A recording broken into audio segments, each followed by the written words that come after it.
Ocultan filiación jesuita de Garzazada.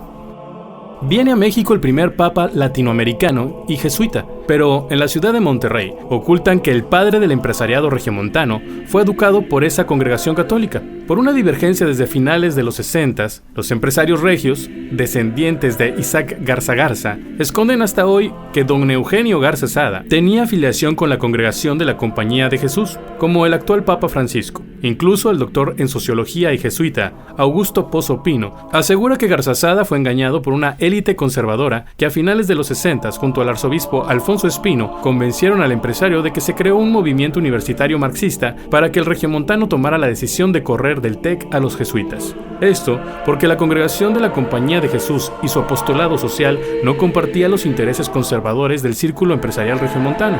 Paradójicamente, hoy algunos de los enemigos de los jesuitas y herederos de aquel círculo empresarial ya preparan sus maletas para acudir a una ceremonia con el primer papa jesuita, Francisco. La versión oficial de la comunidad empresarial pública, que don Eugenio Garzazada, quien fue abatido en 1973, estudió durante 1903 en el Colegio San Juan en Saltillo, Coahuila, que luego estudió en el Colegio Hidalgo, que estaba a cargo de los hermanos maristas, dice el documento disponible en el folleto del Ideario de Cuauhtémoc FEMSA. En los textos exhibidos en el Museo de la Cervecería resaltan a la Congregación Mariana, promotora de educadores en la Sociedad de María. Pero encubren que el Colegio San Juan fue fundado y administrado por la Orden de los Jesuitas, del sacerdote y militar español San Ignacio de Loyola. El doctor en filosofía e integrante de la congregación de la Compañía de Jesús, Augusto Pozo Pino, asegura en entrevista para Enfoco que, bajo un engaño, en 1970, fue el propio Eugenio Garzazada quien dio la orden de expulsar del TEC a los jesuitas, los mismos que el empresario había introducido al Tecnológico de Monterrey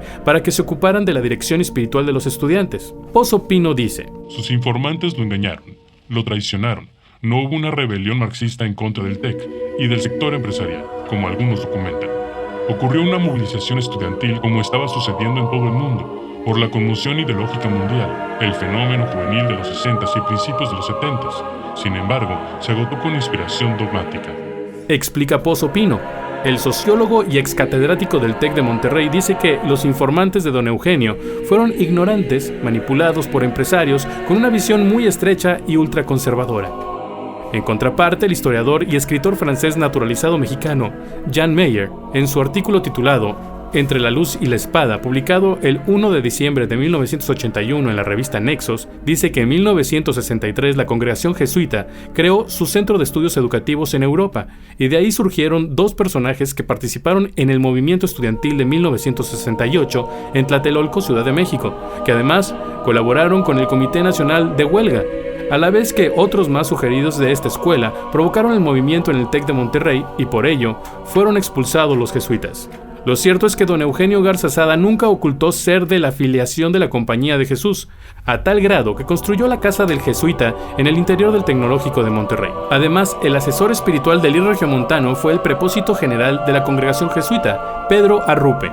Don Eugenio Garzazada mostró detalles de su apostolado social, fundó la Cruz Roja, los Bomberos de Monterrey, el Club Sembrador de la Amistad y otorgó servicios para los trabajadores en sus empresas, antes de la creación del Instituto Mexicano del Seguro Social en México. En el año de 1957 creó en Monterrey la Colonia Cuauhtémoc, años antes de la creación del Infonavit, para ofrecer casas a bajo costo a sus trabajadores. Hoy, un papa jesuita que llega a México revive aquel rechazo de la clase empresarial regiomontana contra esa congregación, empresariado que desde entonces ha sido más inclinado hacia los legionarios de Cristo, o incluso a la prelatura del Opus Dei.